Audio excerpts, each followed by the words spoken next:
Video को on कर लीजिए। तो हमने 30 नंबर दोहे तक पढ़ा था, जहां पर हम पढ़ रहे थे क्या बोलते हैं, जटायु के बारे में। हमने इसके पहले वाल्मीकि रामायण से कबंध का, कि कबंध ने क्या बताया उनको, और जटायु ने बताया, कबंध ने बताया। हमने पिछले बार पढ़ा था कि जटायु ने उनको बताया कि उनकी सीता को कोई हर के लेकर के गया है। पहले, सबसे पहले उनको कौन सिग्नल देता है श्री रामचंद्र जी को? मृगलोक देते हैं। करेक्ट। पहले मृग लोग उनको बताते हैं कि आपको दक्षिण दिशा की तरफ जाना चाहिए। फिर वो दक्षिण दिशा की तरफ जाते हैं तो उनको जटायु मिलता है। जटायु उनसे कहता है कि आप आगे जाओ और आगे आपको कबंध मिलेगा। फिर वो जब कबंध के पास जाते हैं तो कबंध उनको क्या सिग्नल देता है? वो उनको बोलता है कि आप आगे जाओ, आपको आगे ऋषिमुख पर्वत पर वो मिलेंगे, क्या बोलते हैं, वानर लोग मिलेंगे, वहां सुग्रीव मिलेगा, उससे आप मित्रता करना। तो ये सारा का सारा प्रकरण हमने पढ़ा वाल्मीकि रामायण में। आज हम तुलसीदास जी की रामायण से अब वापस से हम वापस अपने तुलसीदास की रामायण पर आ गए, जहां हमने आरण्य कांड का 30 नंबर दोहा तक पढ़ा था। तो 30 नंबर दोहा के बाद अब हम लोग ले लेते हैं। तब कह गीत बचन धरि धीरा, सुनहु राम भंजन बहुवीरा, नाथ दशानन यह गति कीनी, तेहि खल जनक सुता हरि लीनी। तब धीरज धरकर गीध ने यह वचन कहा, हे भव के भय का नाश करने वाले श्री राम जी, सुनिए। हे नाथ, रावण ने मेरी यह दशा की है, उष्ट दुष्ट ने जानकी को हर लिया है। अब जटायु इनको बता रहा है। हमने ये सारा का सारा जाना हुआ, इसलिए मैं इसको फटाफट पढ़ लेती हूँ, ठीक है। लय दक्षिण दिशि गयं गोसाई, बिलपति अति कुररी की नाई, दरस लागी प्रभु राख्यों प्राणा, चलन चाहत तब कृपा निधाना। हे गोसाई, वह उन्हें दक्षिण दिशा को ले गया है। सीता जी कुररी की तरह अत्यंत विलाप कर रही थी। मैंने आपके दर्शनों के लिए ही प्राण रोक रखे थे। हे कृपा निधान, अब ये चलना ही चाहते हैं। राम कहा तनु राखा ताता, मुख मुस्काई कही ते ही बाता, जाकर नाम मरत सुख पावा, अधमौ मुकुट होई श्रुति गावा। श्री रामचंद्र जी ने कहा, हे तात, शरीर को बनाए रखिए। तब उसने मुस्कुराते हुए मुंह उसमें से ये यह पानी बात डाल कही। के, पढ़ते समय पानी डाल जिनका के नाम घोल के मुख और में आ थोड़ी धूप जाने में से, रख दो।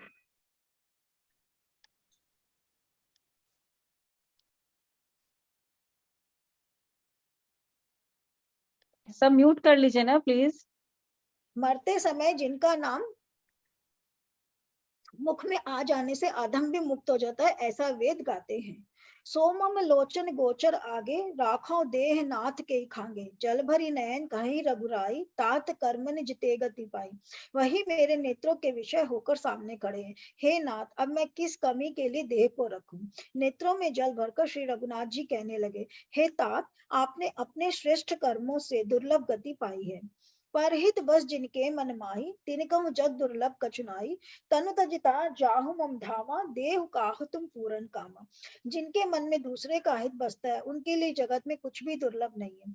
हे तात, शरीर छोड़कर आप मेरे परम धाम को जाइए। मैं क्या आपको दूं, आप तो पूर्ण काम। यानी कि जो लोग दूसरों के लिए कुछ करते हैं, उनको ऑटोमेटिकली कौन सी गति मिलती है? ईश्वर की गति मिल जाती है। उनको कुछ एफर्ट नहीं लगाना पड़ता है। जैसे कि सोल्जर्स, मैंने बताया अभी था। सीता हरण तात जनी, कहूँ पिता संजाई, जो मैं राम तकुल सहित कही दसानन आई। हे तात, सीता हरण की बात आप जाकर पिता से न कहिएगा। यदि मैं राम हूं तो दशमुख रावण कुटुंब सहित वहां आकर स्वयं ही कहेगा। अब क्या कह रहे हैं? वो कह रहे हैं कि आप मेरे पिता से अपने मुख से मत बताइएगा, आप तो जा रहे हैं जिस लोग को। यानी कि यहाँ पर उन्होंने सोच लिया कि जहां मेरे पिता जिस लोक को गए, स्वर्ग लोक को या मोक्ष को जहां भी प्राप्त हुए, वही रावण, वही जटायु भी जाने वाले। तो कह रहे हैं कि आप जब वहां स्वर्गलोक में मेरे पिता को मिलेंगे तो उनसे इसकी बात मत बताइएगा, रावण खुद ही आकर के बताएगा। यानी रावण भी कहाँ जाएगा? उसी लोक में जाएगा जिस लोक के अंदर में दशरथ है। वो इतना बड़ा वो है, परंतु शायद वो उसी लोक में जाएगा। तो ऐसा कुछ श्री रामचंद्र जी खुद से कह रहे हैं। गीत देह तजि धरि धरि रूपा, भूषण बहुपट पीत अनुपा, श्याम गात विशाल भुजचारी, स्तुति करत नयन भरी बारी। जटायु ने गीत की देह त्याग कर हरि का रूप धारण किया और बहुत से अनुपम आभूषण और पीतांबर पहन लिए। श्याम शरीर है, विशाल चार भुजाएं हैं और नेत्रों में जल भरकर वह स्तुति कर रहा है। तो वो नेत्रों में जल भर करके श्री रामचंद्र जी की स्तुति कर रहा है। क्यों? जाने का टाइम है, मरते वक्त अगर जिसका नाम लो तो आप क्या कहते हो? उसी को प्राप्त होते हो। ऐसा हमारे धर्म में और हमारे धर्म ग्रंथ में लिखा हुआ है। तो इसलिए ये श्री रामचंद्र जी की स्तुति कर रहा है और वो स्तुति जो है वो बड़ी ही सुंदर स्तुति है। हमने आज तक सिर्फ यही स्तुति गाई है, श्री रामचंद्र कृपालु भजमन हरन भव भय दारुणम। उसी की तर्ज पर प्रतिभा जी ने ये वाली स्तुति तैयार की है। तो अब हम ये वाली स्तुति प्रतिभा जी से सुनेंगे जो कि बहुत ही सुंदर है। बाद में हम इसका अर्थ एक साथ में पढ़ लेंगे, ठीक है प्रतिभा जी? हाँ, कैन यू हियर मी? थोड़ा सा पीछे हो जाइए, आपका चेहरा नहीं दिखाई दे रहा पीछे। हाँ बस ठीक है। Can you hear me properly? Yes yes yes yes, हाँ हाँ ठीक है, एकदम ठीक है, परफेक्ट। जय राम रूप अनूप निर्गुण सगन कुल प्रेरक सही दस शीस बाहु प्रचंड चंड सर मंडन बही पाथोदगात सरोज मुख राजीव आयत लोचनम नित नौमि राम कृपाल बाहु विशाल भव भय मोचनम बलम प्रमेय मनादिजिम जम व्यक्तमेक मगोचरम गोविंद गोपर द्वंद्वहर विज्ञान घन धरणीधरम जय राम मंत्र जपंत संत अनंत जन मनरंजनम नित नौमि राम अकाम प्रिय कामादिखल दलगंजनम जय श्रुति निरंजन ब्रह्म व्यापक विरज अज कही गावही करही ध्यान ज्ञान विराग जोग देहि पावही सो प्रकट करुणा अखिल शोभा जग मोहनी हृदय अनंग बहु छवि सोहई जो अगम सुगम सुभावति कमल असम सदा अत्यंति जम जोगी जतन करी करत मन को बस सदा तो राम संतत दास त्रिभुवन धरी मम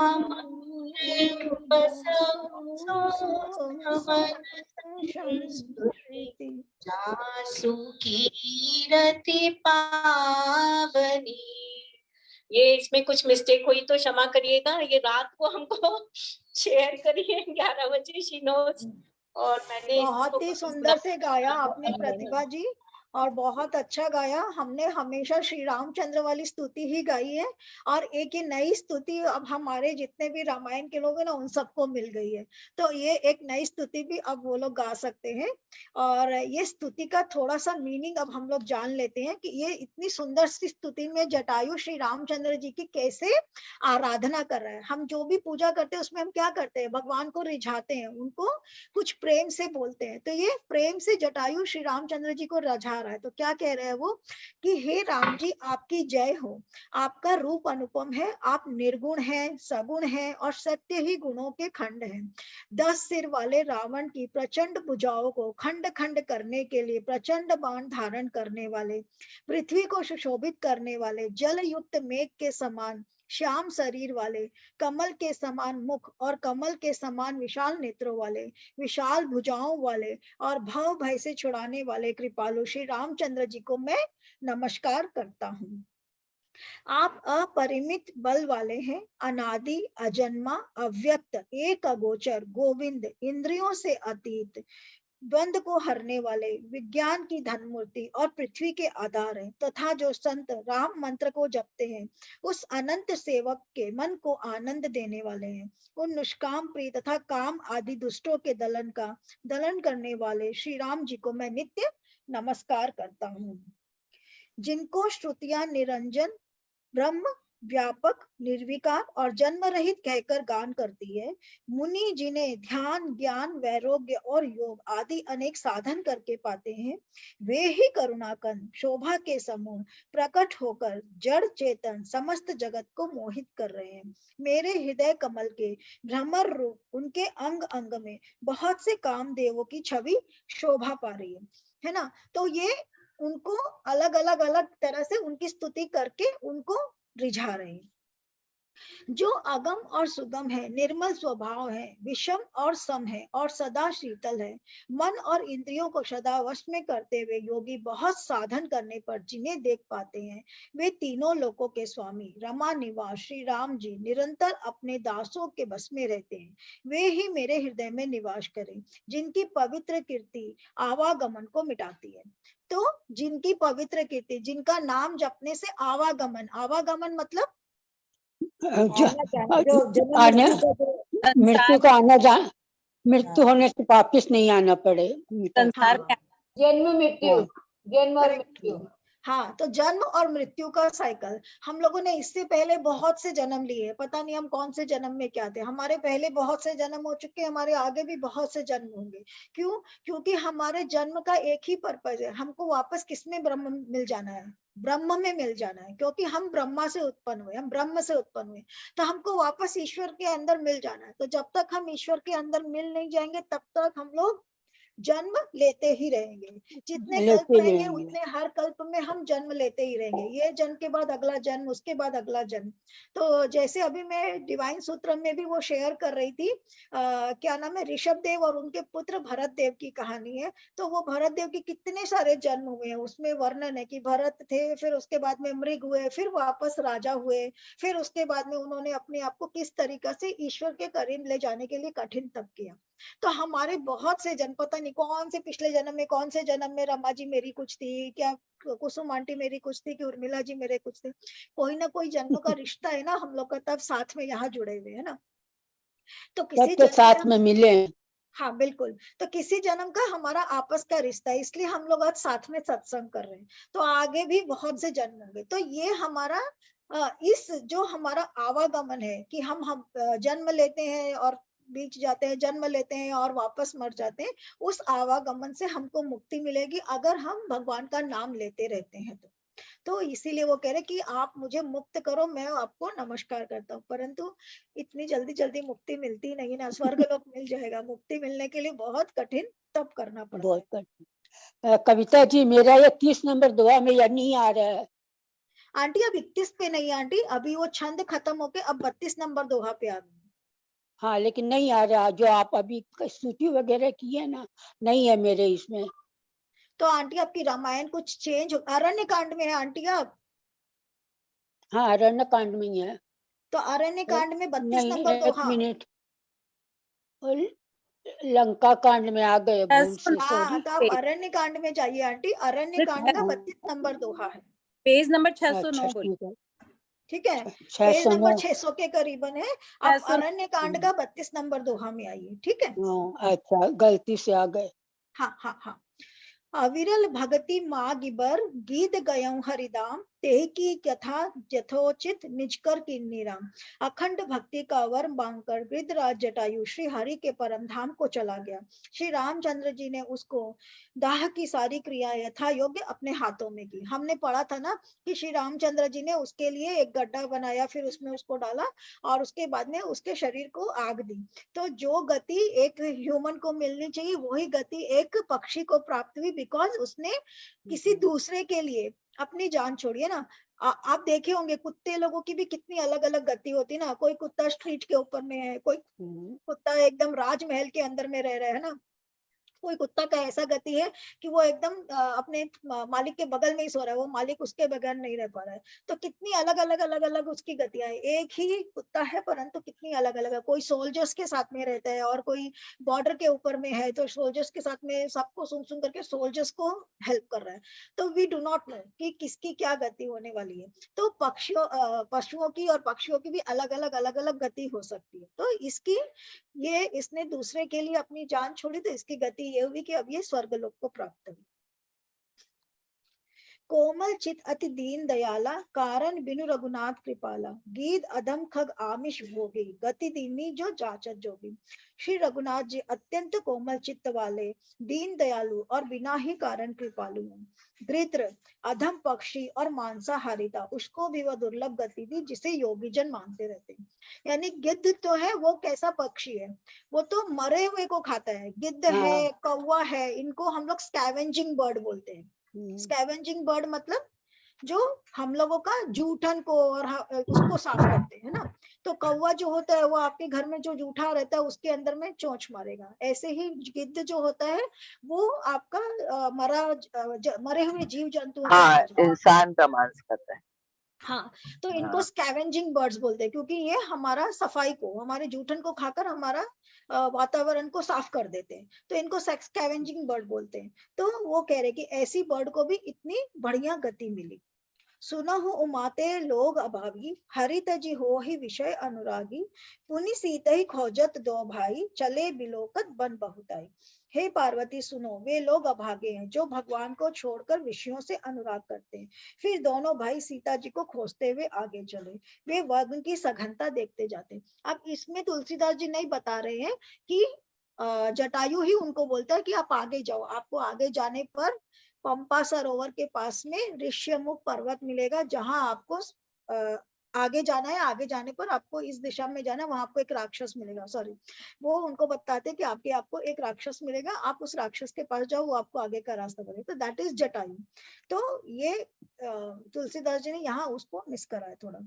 संकुल लता बिटप घन कानन बहुखग मृगतः गज पंचानन आवत पंथ कबंध निपाता तेही सब करी सांप कह बाता। यह सघन वन लताओं और वृक्षों से भरा है, उसमें बहुत से पक्षी, मृग, हाथी और सिंह रहते हैं। श्री राम जी ने रास्ते में आते हुए कबंध राक्षस को मार डाला। उसने अपने शाप की सारी बात कही। अब देखिए, हमने कबंध के बारे में कितनी सारी बातें पढ़ी थी ना, इसमें सिर्फ एक दोहा के अंदर में एक लाइन में खत्म हो गया है कि कबंध राक्षस को उसने मार डाला और उसने अपने श्राप की सारी बात कही। कबंध जो राक्षस रहता है वो यक्ष रहता है, फिर वो वापस कैसे उसको घमंड होता है तो उसको ये गति मिलती है। फिर वो श्री रामचंद्र जी को कहता है कि मुझे मार करके आप लोग मुझे जला दीजिए। फिर वो लोग उसको जाते हैं, फिर वो दिव्य लोक को चला जाता है और दिव्य लोक से वो उनको ये सारा का सारा बताते हैं ना। इतना सारा घटना चक्र है वाल्मीकि रामायण में। दुर्भाषा मोहि दीनी श्रापा प्रभुपद देखी मिटासो पापा सुनु गंधर्व कहूं मैं तो ही मोहिन सोहाई ब्रह्म कुल रोही। दुर्वासा ने मुझे श्राप दिया, अब प्रभु के चरणों को देखने से कुछ पाप मिट गया। हे गंधर्व सुनो, मैं कहता हूँ ब्राह्मण कुल से द्रोह करने वाला मुझे नहीं सुहाता। अब यहाँ पर ब्राह्मणों की जो चर्चा हो रही है that is totally Tulsidas ji का व्यू पॉइंट है ना। वाल्मीकि रामायण में ऐसा कुछ लिखा हुआ नहीं। मनक्रम बचन कपट तजी जोकर भूसुर से मोहि समेत बिरंच शिव बस ताके सब देव। मन वचन और कर्म से कपट छोड़कर जो भूदेव ब्राह्मणों की सेवा करते हैं, मुझ समेत ब्रह्मा विष्णु शिव आदि सब देवता उसके वश में हो जाते हैं। सायत ताड़त पुरुष कहंता विप्र पूज्य अस गावहि संता पूजिए विप्र सील गुलहीना शूद्र न गुणगण ज्ञान प्रवीण। आप श्राप देता हुआ, मारता हुआ और कठोर वचन कहता हुआ भी ब्राह्मण पूजनीय है, ऐसा संत कहते हैं। शील और गुण से हीन होने पर भी ब्राह्मण पूजनीय है, और गुण गणों से युक्त और ज्ञान में निपुण भी शूद्र पूजनीय नहीं है। ये सारा का सारा कौन कह रहे हैं? तुलसीदास जी कह रहे हैं। वाल्मीकि रामायण में ऐसा कुछ नहीं है कि शूद्र पूजनीय नहीं है तो ब्राह्मण ज्यादा पूजनीय है। डेफिनेटली ब्राह्मण, वहां पर मैं बार बार बोलती हूँ कि हमारे धर्म ग्रंथ के अंदर में जो पढ़ा लिखा है उसको ब्राह्मण बोलते हैं, ठीक है ना। और जो जाति है वो पंडित है, वो जो जाति है वो ब्राह्मण है, जो पढ़ा लिखा है वो पंडित है, जो पढ़ा लिखा है वो ज्ञानी है, जो पढ़ा लिखा है वो मुनि है, जिसने कुछ वेदों का ज्ञान अर्जन किया वो है। सिर्फ कास्ट के बेसिस पर किसी को वहां पर मान नहीं मिलता था। तो ये बार बार इसमें वाल्मीकि रामायण में ये बार बार आता है। कहा निज धर्म ताहि समुझावा, निज पद प्रीति देखि मन भावा, रघुपति चरण कमल सिरुनाई, गयऊ गगन आपनी गति पाई। श्री राम जी ने अपना धर्म कहकर उसे समझाया, अपने चरणों में प्रेम देखकर वह उनके मन को भाया। तदनंतर श्री रघुनाथ जी के चरण कमलों में सिर नवाकर वह अपनी गति पाकर आकाश में चला गया। दैट इज कबंध, वो गंधर्व बनकर स्वर्गलोक को चला गया। ताहि देहि गति राम उदारा, सबरी के आश्रम पबुधारा, सबरी देखि राम गृह आए, मुनि के वचन समुझ जिय भाई। उधर श्री राम जी उसे गति देकर शबरी के आश्रम में पधारे। सबरी ने श्री राम जी को घर में आए देखा, तब मुनि मतंग जी के वचनों को याद करके उनका मन प्रसन्न हो गया।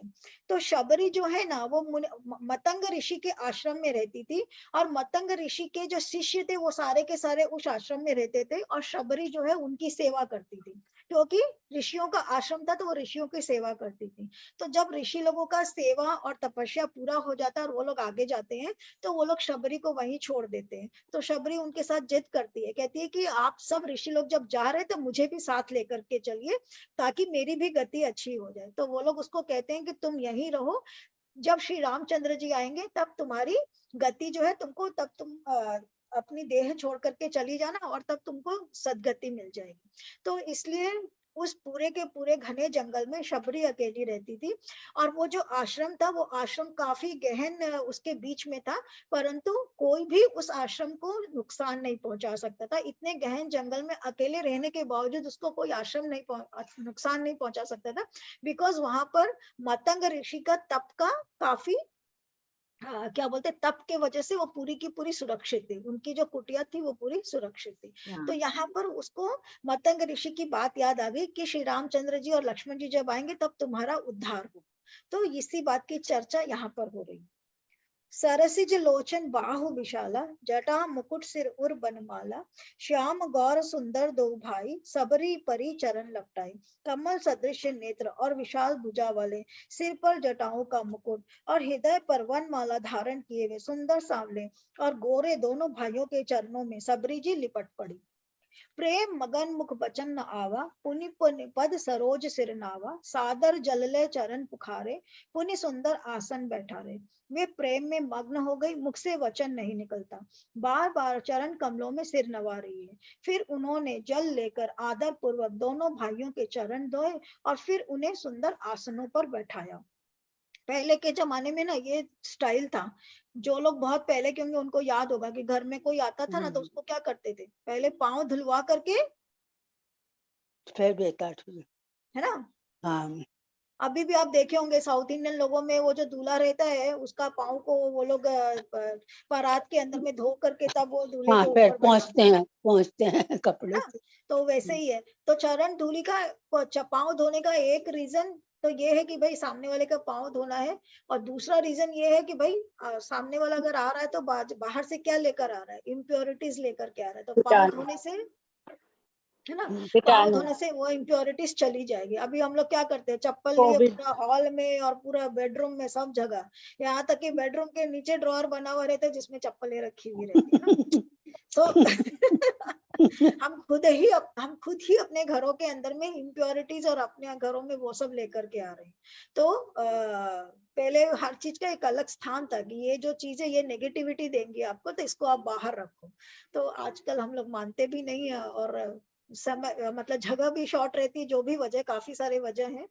सो पर हम अगर आपके पास जगह है और अगर आप रख सकते हो तो आप अपने जूते चप्पल वगैरह बाहर रखो, आप अपने बाहर के जूते अलग रखो, घर के जूते अलग रखो, उसको मिक्स मत करो, बिकॉज आप बाहर से नेगेटिविटी लेकर के आओ।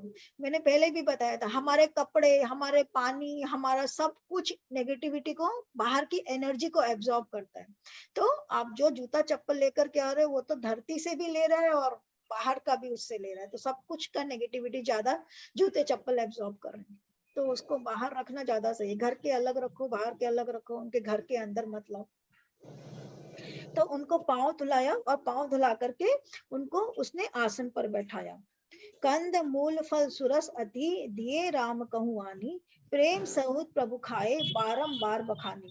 उन्होंने अत्यंत रसीले और स्वादिष्ट कंद मूल और फल लाकर श्री राम जी को दिए। प्रभु बार बार प्रशंसा करके उन्हें प्रेम सहित खा रहे हैं। पानी जोरी आगे बैठाड़ी, प्रभु ही बिलो की प्रीति अति बाड़ी, के विधि स्तुति करो तुम्हारी, अधम जाति में जड़मति नारी। फिर वे हाथ जोड़कर खड़ी हो गई।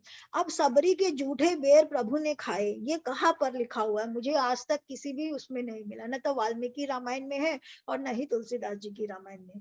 तो किसी कोई बता सकता है कि कहाँ से आया है ये प्रसंग? बोलते तो है कि सभी चक चक चक के भगवान को खिलाई है। हाँ, तो वो भगवान को चक चक के खिलाई तो न तो तुलसीदास जी की रामायण में, वाल्मीकि रामायण में तो है ही नहीं। तो क्या बोलते हैं ना कि वो जूठे बेर उनको खिलाते हैं, तो ये प्रसंग कहाँ से आया होगा?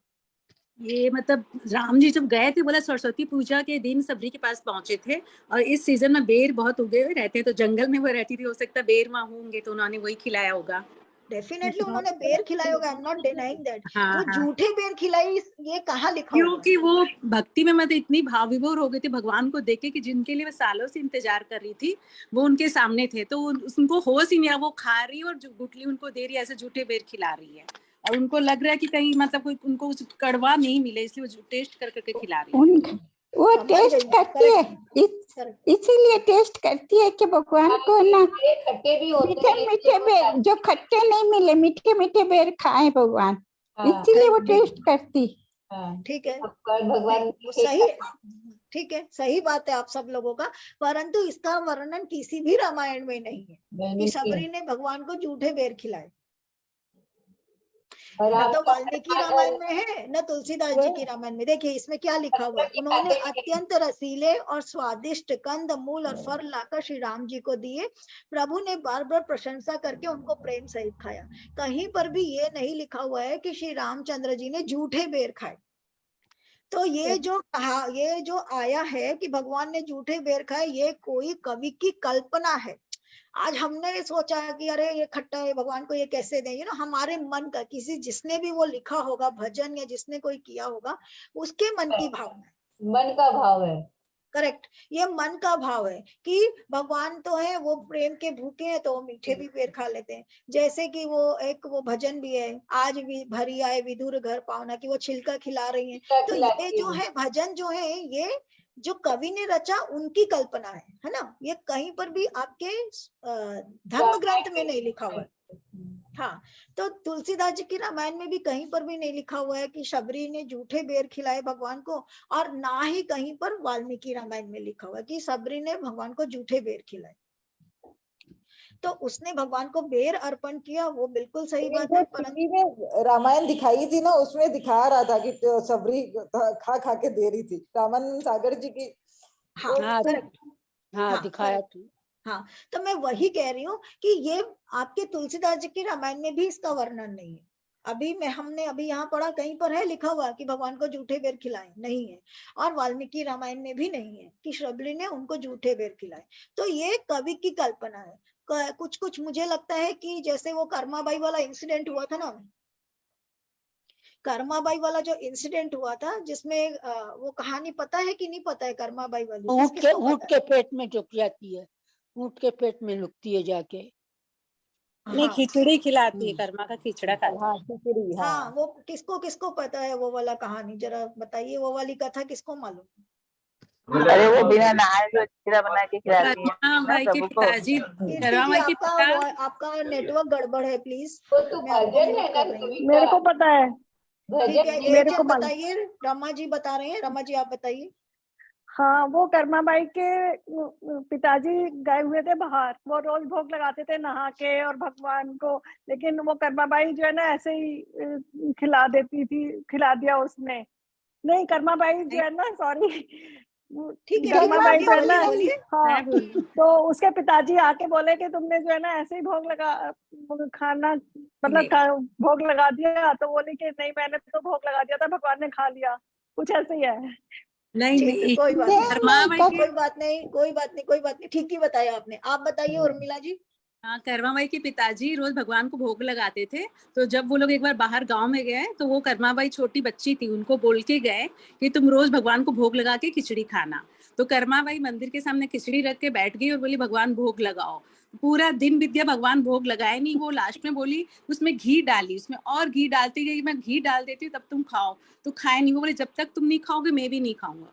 लास्ट में भगवान को मजबूर होकर खाना पड़ा। इसी तरह जब तक उनके पिताजी नहीं आए, रोज कर्मा बाई भोग लगाती और रोज वो खिचड़ी उनकी खाई जाती थी। और जब वो लोग बाहर से आए तो देखे घी का डिब्बा खाली। तो उन्होंने कहा घी कहाँ गया? बोला आपके भगवान जो इतने नखरेबाज हैं कि इन्होंने बिना घी के खिचड़ी नहीं खाई। फिर वो बोलते कि मेरे को दिखाओ, तब कर्मा बाई अब उनके सामने भी खिलाती, तब उनको पता चल जाती ये बात। फिर करेक्ट, एकदम ठीक बताया उर्मिला जी ने कि कर्मा बाई नाम की जो बच्ची रहती है, उसके पिता उसको बोलते हैं, जैसे अपने बोलते हैं ना कि भगवान के भोग लगा दो। नॉर्मल अपने क्या बोलते हैं किसी को भी कि भगवान को भोग लगा दो, भोग लगाने के बाद खाएंगे। तो उन्होंने भी अपनी बेटी को वैसे ही कहा कि भगवान को भोग लगा के खाना।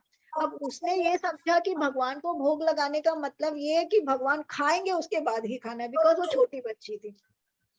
तो इसलिए उसने यही सोचा कि भगवान बोल रहे हैं ये वाली बात कि मुझे तभी मुझे भगवान को खिला के ही खाना है। तो वो बेचारी बैठ गई। और भगवान जो होते थे रोज उसमें वो लाइन भी है कि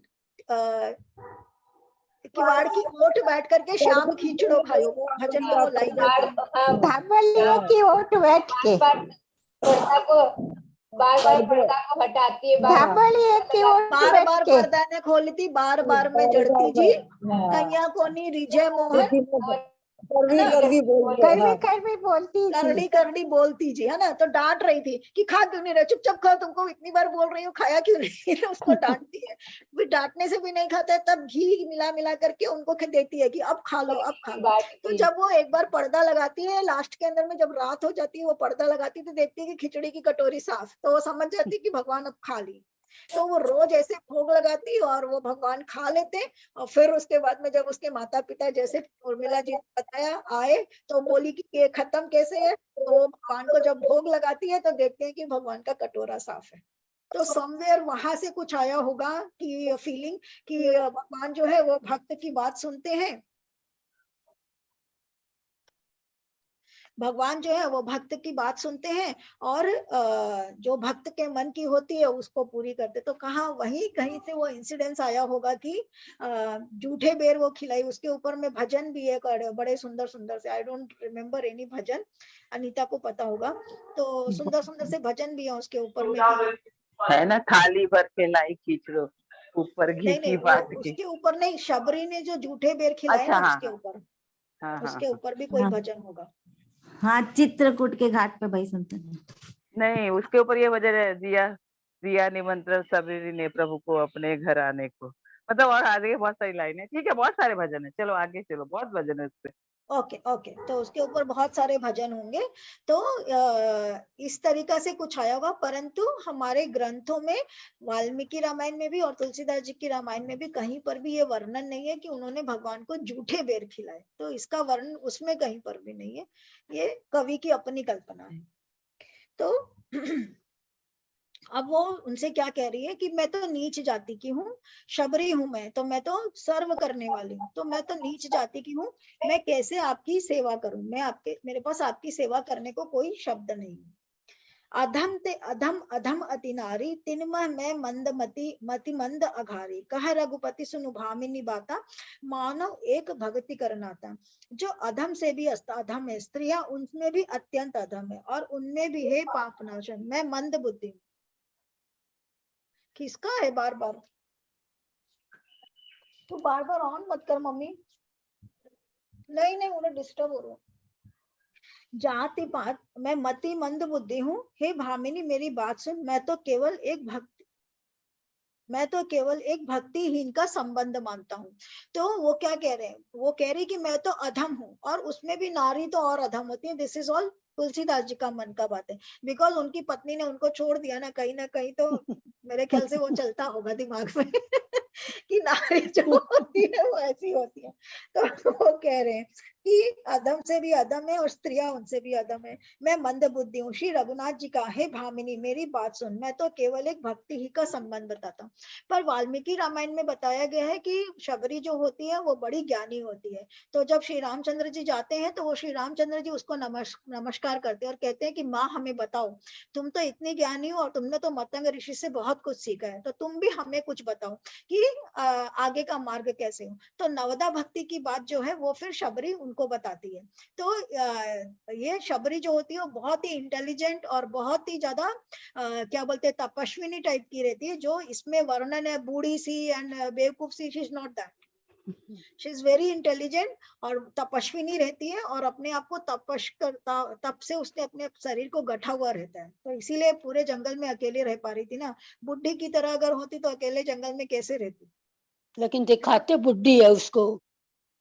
हाँ आंटी, वो बड़े एज की हो गई थी परंतु स्वस्थ और तपस्वी की तरह गठीली वाली थी। वैसे वो प्रॉपर जैसे हम टीवी सीरियल में जैसे दिखाते हैं वैसी वाली बुढ़ी नहीं थी, वो तपस्वी नहीं थी। वो एज हो गया था उनका बट वो तपस्वी नहीं थी और अपने आप को अकेले मैनेज कर सकती थी। तो वो उनको बोलती है, वो उनसे पूछते कि माँ हमको बताओ मतंग ऋषि से तुमने क्या क्या सीखा है, हमको बताओ। तब वो उनको नवधा भक्ति जो हमने पहले भी बात किया उसके बारे में बताती है। जाति पाति कुल धर्म बढ़ाई, धन बल परिजन गुण चतुराई, भगतिहीन नर सोहई कैसे, बिनु जल बारिद देखिए जैसे।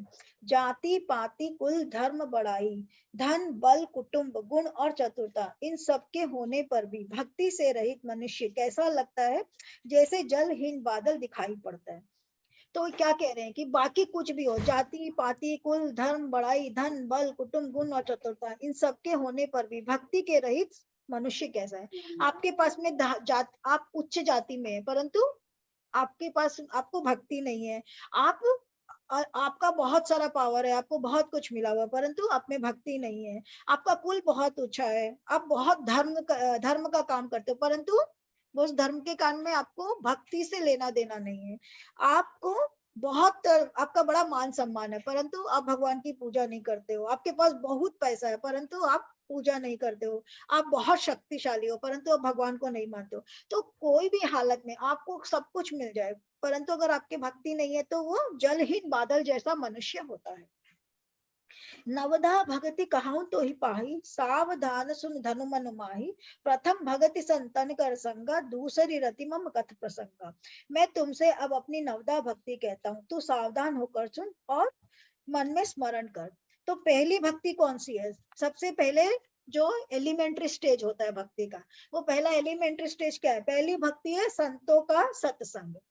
तो हम लोग पहला वाला स्टेज पर तो है हाँ, पहली स्टेज पर है संतों का सत्संग। हम लोग सत्संग तो कर ही रहे हैं ना। तो पहली स्टेज पर तो हम लोग आ गए हैं। पहली भक्ति है संतों का संग। दूसरी भक्ति है मेरे कथा प्रसंग में प्रेम। दूसरी वाली स्टेज पर भी है हम लोग, क्योंकि जो लोग एकदम रेगुलरली सुन रहे हैं उनको डेफिनेटली प्रेम है। जो बोल रहे हैं कि अरे मेरे को टाइम नहीं मिला, मैं कर नहीं पाई, मैं देख नहीं पाई, उनको प्रेम नहीं क्योंकि जो चीज के लिए आपका मन करेगा उसके लिए आप ऑटोमेटिकली क्या करेंगे? हाँ, टाइम निकल जाएगा। ऑटोमेटिकली टाइम निकाल कविता देंगे। दीदी, मेरे को कोई बोलता है ना कि टाइम नहीं है भगवान के लिए, तो हम बोले जब हम भगवान से बोलेंगे तो भगवान बोलेंगे मेरे को तुम्हारे लिए टाइम नहीं है, अभी आगे चलो। करेक्ट, हाँ बिल्कुल सही बात है। जब अभी हम हम बोलेंगे बोल तो रहे हो बोलेगा भगवान को कि आपके लिए टाइम नहीं है, भगवान जब हमको चाहिएगा तो बोलेगा मेरे पास भी हमको टाइम नहीं है। बिल्कुल सही है, टिट फॉर टैट। हाँ तो वो तो ऐसे ही ज्ञान देंगे ना हमको। हाँ बिल्कुल बिल्कुल बिल्कुल। तो दूसरी वाली है कि भगवान की कथा में प्रेम। तो जिसको प्रेम होगा ना वो कैसे भी टाइम निकालेगा, वो अपनी प्रायोरिटीज को चेंज करेगा, कुछ भी करेगा परंतु वो भगवान की भक्ति में अपना मन लगाएगा। तो दूसरा प्रकार का भक्ति वो है।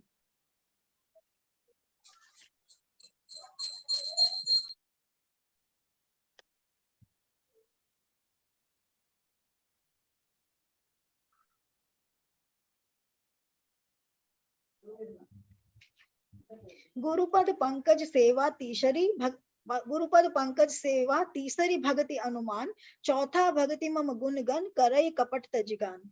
तीसरी भक्ति है अभिमान रहित होकर गुरु के चरण कमलों की सेवा, और चौथी भक्ति यह है कि कपट छोड़कर मेरे गुण समूहों का गान करें। तो तीसरी वाली हमारे कोई गुरु ही नहीं है तो हम कैसे करें? जिसका जो गुरु, हमने ईश्वर को ही गुरु बना रखा है और उन्हीं की सेवा में लगे रहते हैं। तो तीसरा वाला भी थोड़ा थोड़ा है हम लोगों में, है ना।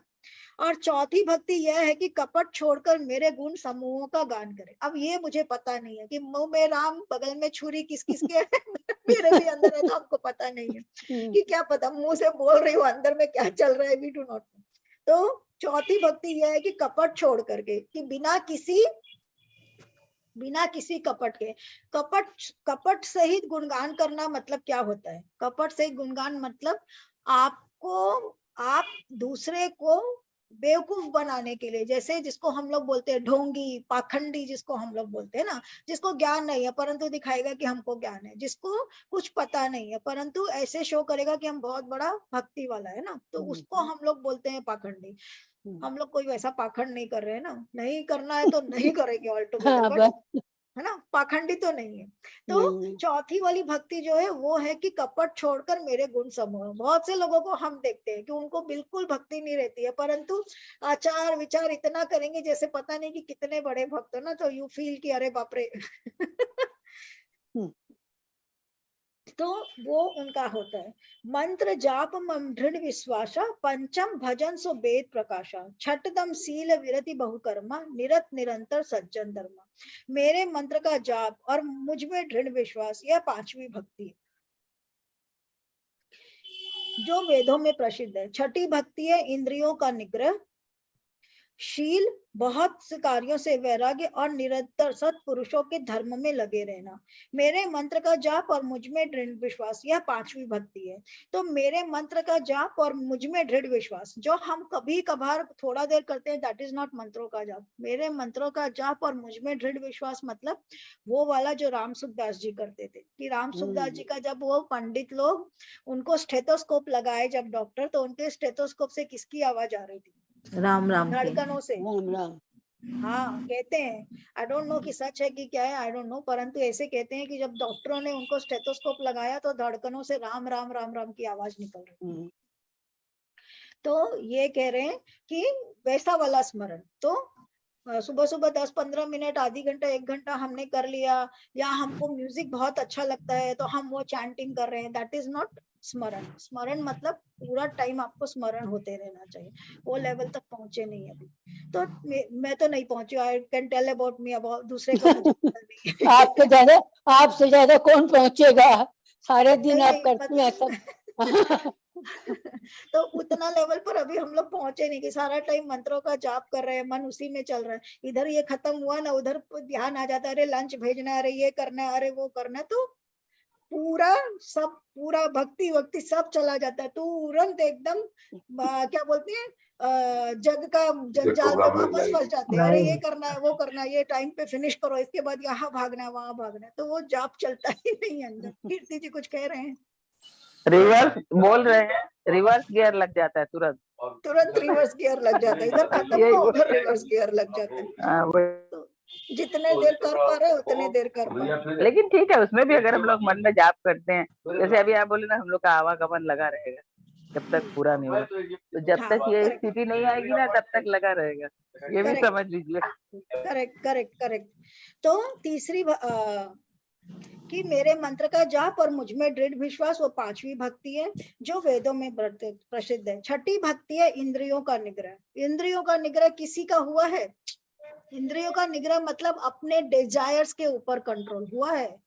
अरे एक शादी में जाना हो तो एक साड़ी के लिए हम लोग परेशान हो जाते हैं, अरे ये साड़ी तो पिछले बार पहन करके गए थे, अभी आज क्या पहनूं, इसके साथ में ये चप्पल मैचिंग नहीं कर रहा, अरे ये गहना अच्छा नहीं लग रहा है, जाऊं दूसरा लेकर के, यू नो। तो इंद्रियों का निग्रह नहीं,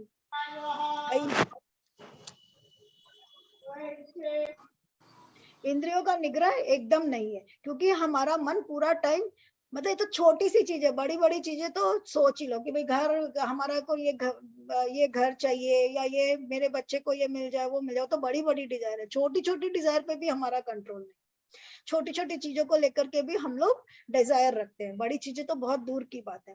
तो इंद्रियों पर निग्रह, दैट इज द वो स्टेज जब आती है तब धीरे धीरे आदमी संत की ओर बढ़ता है। दीदी कोई क्लास करिए ना तो निग्रह मतलब आप करिए सब कुछ, लेकिन आप उससे अटैच मत होइए ज्यादा। मतलब संसार में तो आपको करना ही पड़ेगा ना, हमको नहीं, हम जहाँ भी रहेंगे वो अच्छा रखेंगे, सब रखेंगे, शादी करेंगे, सब करेंगे, पर उससे एकदम अटैच मत हो जाए कि अगर आपको कुछ भी हो जाता है इतना हर्ट हो जाए कि अरे ऐसे करना सब है। सुनिएगा तो ऐसे बोलते हैं निग्रह का मतलब ये नहीं कि आप बिल्कुल करिए ही मत, सब तो संसार में रह रहे हैं, करना आपको सब कुछ है, लेकिन उससे अटैच मत होइए ज्यादा। जैसे आप मान लीजिए किसी को लगता है अरे मेरा कांच का बॉल तोड़ दिया, ये तोड़ दिया, तो चालू हो जाता है चिड़, अरे तो टूटने का चीज है, टूट ही जाएगा ना। तो इतना मत करिए कि जैसे लग रहा है आप वो मतलब इन सब चीजों से इतना ज्यादा जुड़ गए कि आप फिर सारा किया सारा उसी पे निकाल देते।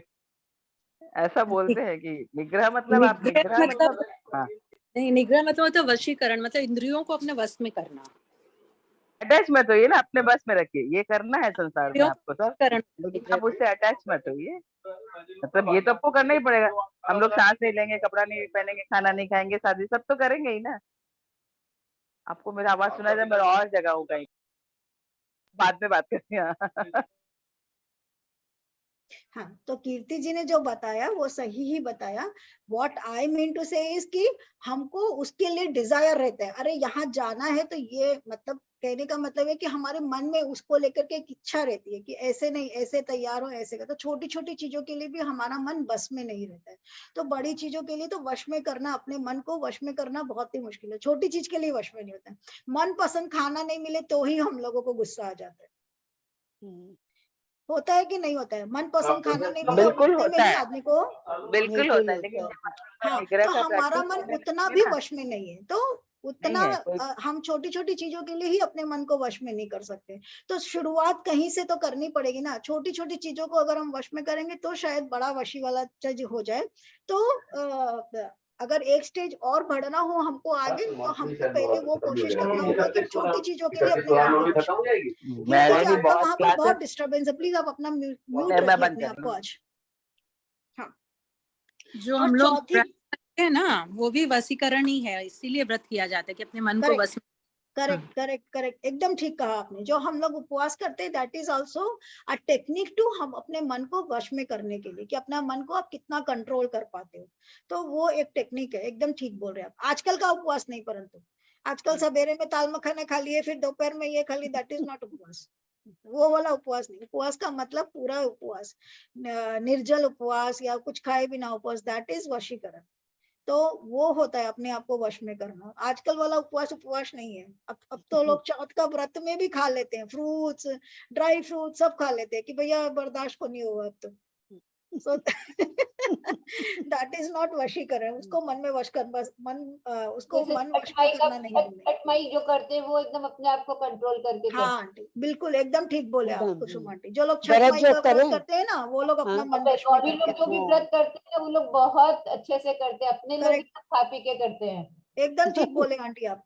ये क्या बोलते हैं, जैनी लोग भी जो व्रत करते हैं और वो हाँ, वो लोग जो तो करते हैं ना, हाँ, अरे बाप रे, 7-7 और दिन का, 15-15 दिन का, तीज 40-40 व्रत, दिन का। जितिया व्रत, तीज व्रत, जीवित पुत्रिका व्रत और छठ, ये तीनों बिल्कुल मन से करना होता है दीदी। हाँ, तो एकदम जितिया बस का में व्रत, रख के, छठ का व्रत, ये तीनों व्रत, ये लोग हाँ बहुत तीनों कठिन है ये तीनों हाँ, व्रत। इसमें एक्चुअली मन का वश में होता है, बिकॉज मन आपको में मन बस को करना वश में करना हो पड़ता है। जाता है, मन बस हो जाता है, आदमी संकल्प कर लेता है करना है तो करना है। करेक्ट।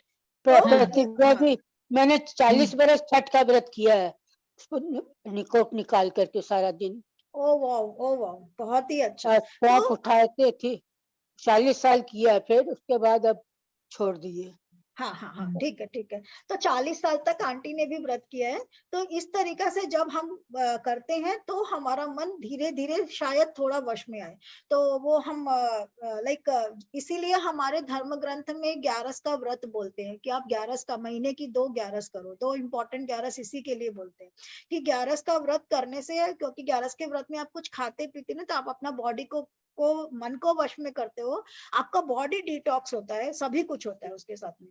तो इस तरीका से हमको व्रत करने से, जैसा प्रतिभा जी ने उर्मिला जी ने बताया, हमारा मन वश में आता है। 8वीं भक्ति है, हाँ, निरंतर सत्पुरुषों के धर्म में लगे रहना।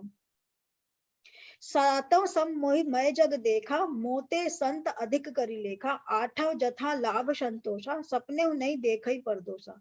7वीं भक्ति है, जगत भर को समभाव में मुझ में ओतप्रोत देखना और संतों को मुझ में भी अधिक करके मानना। तो सारे जगत में, सब चीज में ईश्वर को देखना। कि आपको एक चींटी भी चलती हुई दिख रही है तो आप सोच रहे हो कि अरे इसमें भी ईश्वर है। अगर आपको पानी दिख रहा है तो उसमें भी ईश्वर है, मट्टी दिख रही है तो उसमें भी ईश्वर है, पौधा दिख रहा है तो उसमें भी ईश्वर है। हर चीज में जब आप ईश्वर को देखने लगते हो, दैट इज समभाव। तो वो मुझे तो अभी नहीं हुआ है। तो 7वीं भक्ति है, जगत भर को सद्भाव देखना, यानी कि पूरा हर चीज में ईश्वर को देखना। अभी तो मैंने खाली ग्रेटिट्यूड सीखा कि हर चीज के लिए ग्रेटफुल हो जाओ, हर एक में ईश्वर को देखना, वो एक नेक्स्ट स्टेज होगा शायद।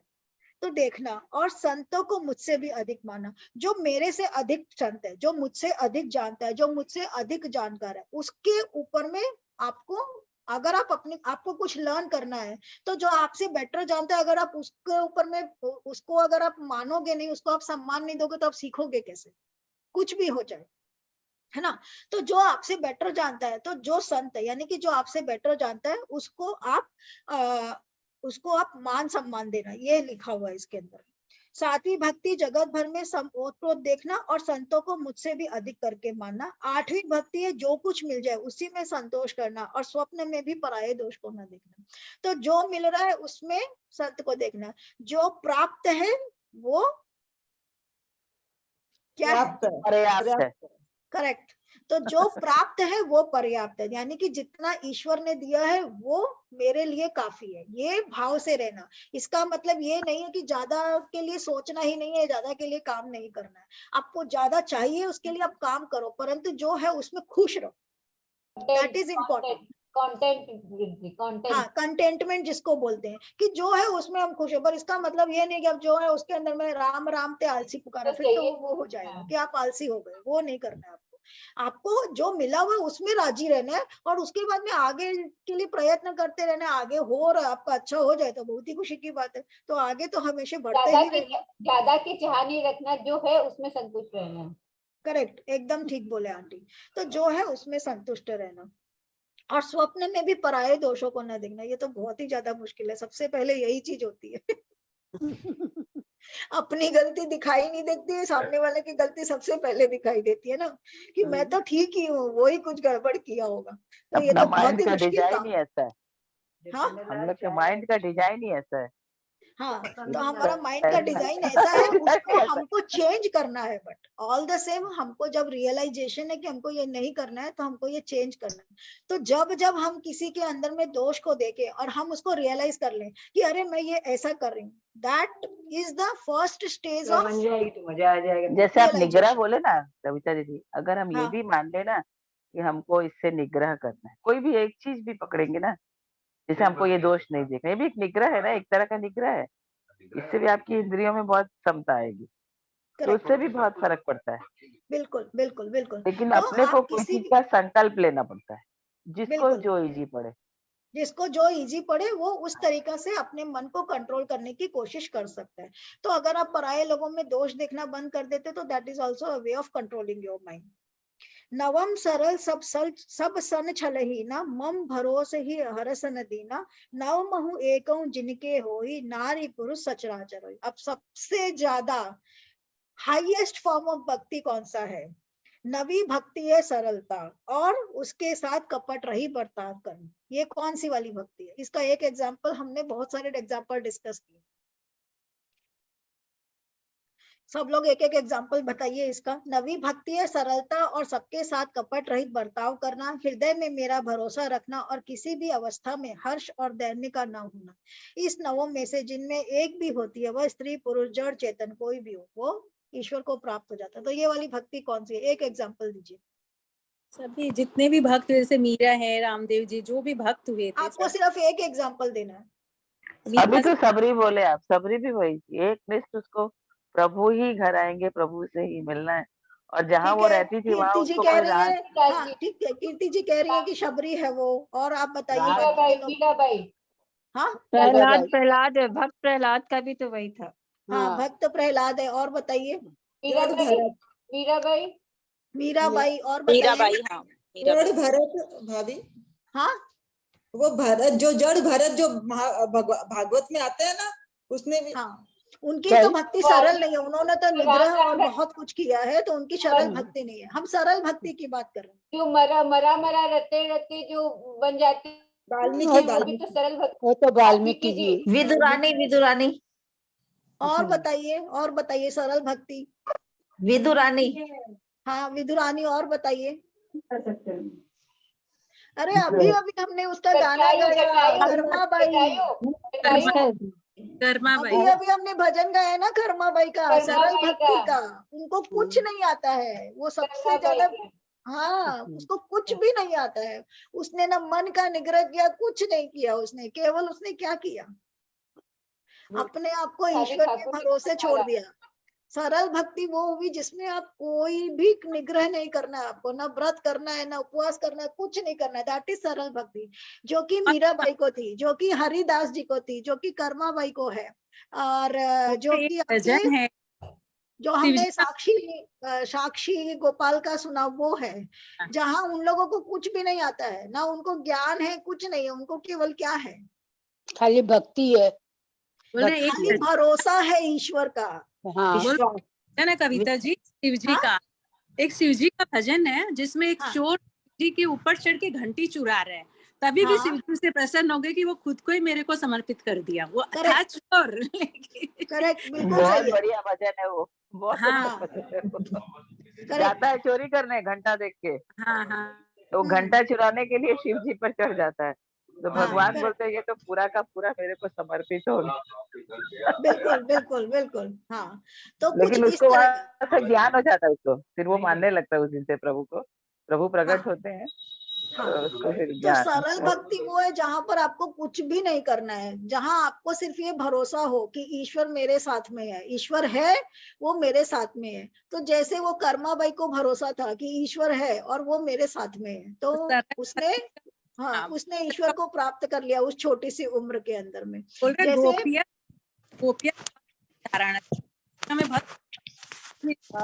उनके बस में रहते थे, गोपियों के बस में भक्ति भी बहुत सरल थी गोपियों की। मुझे ना दो लोगों की आवाजें मिक्स हो रही है तो सुनाई नहीं पड़ रहा है, एक एक जन बोलिए ना, क्या बोल रहे हो उर्मिला जी? बोल रहे गोपियों की भक्ति भी बहुत सरल और निष्कपट थी, इसलिए भगवान उनके बच्चे होकर नाचते थे। बिल्कुल सही है, गोपियों की भक्ति एकदम सरल भक्ति थी, जिसमें ललिता सखी है और वो है, इसीलिए तो निधिवन के अंदर में वो सारी की सारी पेड़ बन के झुकी हुई है ना। तो वो भी सरल भक्ति है, बिल्कुल उसमें कुछ नहीं करना है आपको, खाली ईश्वर का भरोसा है, खाली ईश्वर का भजन है और ईश्वर का भरोसा है कि हाँ बस ईश्वर है। तो that is the highest form of भक्ति। इसीलिए नवधा भक्ति में सबसे हाईएस्ट फॉर्म, मतलब ज्ञान योग से आपने जो कुछ किया, व्रत किया, मन का निग्रह किया, ये वो जो भी किया, कुछ मत करो, खाली ये भरोसा रखना है कि ईश्वर है और ईश्वर के ऊपर भरोसा रखना है। तो जैसे वो गीता में भी बोलते हैं कि कर्म कर फल की इच्छा छोड़ दे, कि कर रहे जो कर रहे, बाकी करते जाओ, ये फल की ये रखो, इच्छा मत करो, है ना। तो वैसा वाला है वो कहानी है ना कि वो भगवान को, शालिग्राम जी को एक मोची रहता है, रैकदास जी रहते हैं, पता है किसी को क्या? मुस्लिम एक मुस्लिम जो था वो ना, नहीं मुस्लिम नहीं थे वो, रैकदास बोल करके थे, उनका वो एक मोची था। वो चप्पल बना के लाते हैं, भगवान के पैर में छाले पड़ गए भगवान, तो वो चप्पल बना के लाते हैं भगवान के लिए। वो संत रविदास, रविदास, हाँ संत रविदास या रैदास जो है वो जाति से मोची रहते हैं, जो इसमें बोल रहे हैं ना संत रैदास, वो गति नहीं मिलती है, इस इंसान को भी वो गति नहीं मिलती है। भगवान हर बार इस बात को झूठा ठहरा रहे हैं, क्योंकि रैदास जो है वो मोची होता है, शूद्र मतलब एकदम शूद्र, रहदास, और वो उनके पास में एक शालिग्राम रहता है, उनको पता नहीं होता कि ये शालिग्राम है, बिकॉज वो मोची है और शुद्र है, तो उनको पता नहीं रहता, वो उनको खाली भगवान का भजन गाना आता था। और वो मोची थे, तो उनका क्या काम था, जो जूता का जानवरों काम। की जो खाल आती थी, उस खाल को वो साफ सफाई करके उसी से जूते बनते थे, बिकॉज जूता तो चमड़ा का बनता है ना। तो मरे हुए जानवरों की जो आते थे, उनकी खाल को उतारना, उस खाल को साफ करना और उससे जूता बनाना, दैट वाज हिज वर्क। परंतु वो उसको करने के टाइम पर भी पूरा टाइम भगवान का नाम और भगवान का भजन करते रहते थे। तो वो करते करते उसी से अपना, और वो जो शालिग्राम था उसी से उसको वो जो जानवर का चमड़ा होता था ना, उसको उसी शालिग्राम से कूटते थे, और कूट कूट करके उसको नरम करके उसी से जूता चप्पल बनाते थे। तो एक बार कोई संत महात्मा जब आते हैं ना, तो आते हैं और देखते हैं और बोलते हैं कि अरे ये तो शालिग्राम जी से भगवान का चमड़ा को कूट रहे हैं। तो वो क्या करते हैं, बोलते हैं तुम इतना अधम है, तुम्हारे को एक तो शूद्र है, ऊपर से मोची है, तुमने ये क्या किया, तुम वो ये तो शालिग्राम है, इनकी तो पूजा होनी चाहिए, तुम इनसे भगवान ये क्या बोलते चमड़े को कूट रहे हैं। तो वो पंडित क्या करते हैं, वो ब्राह्मण उसके हाथ पात से वो शालिग्राम जी को छीन करके ले जाते हैं। तो शालिग्राम जी को ले जा करके वो नहला धुला करके गंगा जल से उनको साफ वाफ करके उनको अच्छा सा आसन दे करके और वहां बैठाते हैं, और बैठा करके पंडित जी रोज सुबह शालिग्राम की पूजा करते, फिर वो अपने काम धंधे में लग जाते, फिर शाम को आते और वो टाइम टू टाइम उनका करते हैं। तो शालिग्राम फिर उनको एक दिन दर्शन देते हैं, बोलते हैं कि मुझे वापस रहदास के पास में छोड़ो, तुम तो केवल सुबह शाम दो चार घंटा ही मेरी पूजा करते हो, वो पूरे टाइम मेरा ही नाम जपते रहते हैं, वो चाहे उससे कूट रहा हो परंतु वो पूरा टाइम मेरा नाम लेते रहता है। तो मुझे तुम्हारे पास नहीं रहना है, मुझे तो तुम उसके पास छोड़ करके आओ, तो मैं तो उसी के साथ रहूं। तो फिर वो ब्राह्मण जो होते हैं वो इसको शालिग्राम को ले जाकर के रहदास के पास छोड़ते हैं। रहदास के भी बहुत सारे पद हैं और बड़े सुंदर सुंदर पद हैं। मैंने सोचा है कि अगले हम जब क्लासेस करेंगे तो एक एक पद एक एक इन लोगों का पढ़ेंगे, तो क्या होगा कि चैंटिंग की जगह हम वो पद भी ले सकते हैं, जैसे अभी हरिदास जी के पद ले रहे वैसे, कि कितने सुंदर सुंदर पद लोगों ने भक्ति में लिखे हैं, भक्ति भाव से लिखे। इन लोगों को कुछ नहीं पता है, इन लोगों को सिर्फ एक ही चीज आती है, वो है ईश्वर का नाम लेना और भक्ति करना। सो दैट वाज रविदास, सरल भक्ति। और हमने औंधा महादेव के बारे में पढ़ा था, उसके अंदर में जब ज्योतिर्लिंग में पढ़ा था ना औंधा महादेव, कि जहां पर उनको वो शूद्र जाति के थे, पंडितों ने बोला कि आपको मंदिर में नहीं आना, तो भगवान ने क्या किया, मंदिर का मुंह ही घुमा दिया, याद है? हमने, है ना, औंधा महादेव का ज्योतिर्लिंग है, जहां पर वो ज्योतिर्लिंग के सामने वो जो भक्त थे उनके वो जब भजन गाते थे रोज, तो पंडित जी बोलते हैं कि सुबेरे सुबेरे हमारा भगवान को जगाते नहीं और हमारा भगवान का मंत्रोच्चारण में हम लोगों को डिस्टर्ब होता है, तो तुम यहाँ मत गाया करो, तुम जाओ भगवान के पीछे बैठ, तुम मंदिर के पीछे बैठ करके गाया करो। तो वो मंदिर के पीछे बैठ के गाने लगे, वो लोग उनको अंदर एंट्री नहीं देते थे कि तुम शुद्र हो जाती हो। तो भगवान अपना पट ही घुमा दिए, पूरा मंदिर को ही उल्टा कर दिए, पीछे आगे से पीछे हो गया, तो उत्तर मुखी से दक्षिण मुखी हो गया वो वाला मंदिर का जो गर्भगृह है, और फिर भगवान उसकी तरफ घूम करके उसका भजन सुनने लगे। तो हर जमाने में हर वक्त भगवान ने ये पर्चा दिया है कि मुझे क्या है ना, उच्च कुल नीच कुल शूद्र ये वो कुछ नहीं होता है। तुलसीदास जी ने यहाँ लिखा है, वो उनका वो कुछ सोच के लिखे होंगे, आई डोंट नो, मैं उनको गलत नहीं ठहरा सकती हूँ, परंतु ईश्वर ने हर जगह ये परिमाण क्या बोलेंगे, प्रमाण दिया, करेक्ट, हाँ, ईश्वर ने हर वक्त ये प्रमाण दिया है कि वो ऊंच नीच नहीं मानते। उनके लिए रहदास भी वैसे ही है, उनके लिए कुंभलदास भी वैसे, उनके लिए सब वैसे, उनके लिए राजा रंक सब एक बराबर है। उनको हर एक जो बोलते हैं ना कि सब में समभाव देखना, तो ईश्वर तो सब में को समभाव से ही देखते हैं। केवट भी उसी का उदाहरण है ना, केवट, बिल्कुल, केवट इज अ प्रजाति, केवट इज ए जाति, केवट इज नॉट वन पर्सन, केवट मल्ला, तो वो जाति भी उसी का उदाहरण है, जो मल्ला जो थे। हाँ। बिल्कुल बिल्कुल बिल्कुल, भगवान उसी के साथ में रहते हैं। वो जो क्या बोलते हैं, निषाद राज है जो इन लोगों का राजा रहता है, भगवान ये रामचंद्र जी उसके साथ जाते हैं, खाते हैं, पीते हैं, उसका आतिथ्य स्वीकार करते हैं। तो कहीं पर भी ये नहीं लिखा हुआ है कि अगर कोई शूद्र है तो उसको अनटचेबल की तरह ट्रीट किया गया। जो शूद्र है उसका कार्य है सेवा करना, तो वो सेवा कार्य में लगा हुआ है, that is why he is शूद्र। तो अगर कोई नाव चला रहा है या कुछ कर रहा है तो वो सेवा कार्य में लगा हुआ है, तो सेवा कार्य में लगा हुआ को हम शूद्र नहीं मानेंगे। आज अगर कोई ड्राइवर है, अगर वो गाड़ी चला रहा है तो दैट इज ऑल्सो सेवा कार्य। जो आपके घर में मेड आ रही है वो भी सेवा कार्य, तो दे आर ऑल शूद्र, तो कोई अनटचेबल थोड़ी हो जाते। हमने ये दिमाग में बना रखा है। तो जो कार्य के हिसाब से डिवीजन है, तो शूद्र बोल करके भगवान ने कभी ऐसा नहीं किया। हाँ, सोई अतिशय प्रियभामिनी, नवी भक्ति सरलता और सबके साथ कपट रही बर्ताव करना। इन नवों में जिनकी एक भी होती है, वह स्त्री पुरुष कोई भी हो, सोई अतिशय प्रियभामिनी मोरे, सकल प्रकार भक्ति दृढ़ तोरे, जोगी वृंद दुर्लभ गति जोई, तो कहूँ आज सुलभ भल सोई। अरे बाप रे, 1 बज गए। हे भामिनी, मुझे वही अत्यंत प्रिय है, फिर तुझमें तो सभी प्रकार की भक्ति दृढ़ है, अतवे जो गति योगियों को भी दुर्लभ है, वही आज तेरे लिए सुलभ हो गई है। मम दर्शन फल परम अनुपा, जीव पावनी सहज स्वरूपा, जनक सुता कई सुधी भामिनी, जाने कहूँ करिबर गामिनी। मेरे दर्शन का परम अनुभव यह है कि जीव अपने सहज स्वरूप को प्राप्त हो जाता है। हे भामिनी, अब यदि तू गज गामिनी जानकी की कुछ खबर हो तो बता। पंपा सरहि जाहु रघुराई, तह होए सुग्रीव मिताई, सो सब कहि देव रघुवीरा, जानत हूँ पूछो मति वीरा। हे रघुवीर, आप पंपा नामक सरोवर को जाइए, वहां आपको सुग्रीव से मित्रता होगी।